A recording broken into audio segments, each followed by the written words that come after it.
কথা তো ঠিকই কছু বন্ধু, আসলে গরুডো পড়ে গেছি বেতালে, টিয়া তখন যেভাবে কামাই করাই নাকবো। আচ্ছা কুদ্দুস ভাই, আপনারা যে দিয়া গেলাম হাতে 7 দিন একটু ভালো করে টেলিং টেলিং করা, 7 দিন পর পাঠা দেন নাকি বন্ধু? টেনশন না রাখবে না, ঠিক আছে। আচ্ছা ভাই, আমার গেলাম তাহলে।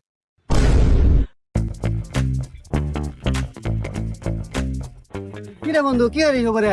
আরে বন্ধু লোকেশন খুঁজতেছি, আজকে তোর ভাবি আসবে না, 7 দিন পার হয়ে গেছে, ভিডিও বানামু। ও যাক বন্ধু, তাহলে তো আমরা বাইরে লই গেলাম না? কি কর শুধু ভাইরাল কে? আরে শুধু ভাইরাল না তো, 3 মাসে কামাবো 45 লাখ, তোর ভাবি আসবে আর দে। যাক বন্ধু, অবশেষে আমাদের স্বপ্ন পূরণ, সাকসেসফুল আমরা। সাকসেসফুল। আজকে আসবো না, এখন আসবো? এখনই আসবো। তাহলে এই লোকেশনটা কিন্তু দারুণ, তাই না? হ্যাঁ, এই লোকেশনে ভিডিও করা যাবে, সুন্দর আছে। আরে বন্ধু দেখ, SMS দেওয়া করা শুরু দিছে ভক্তরা। এই দেখ।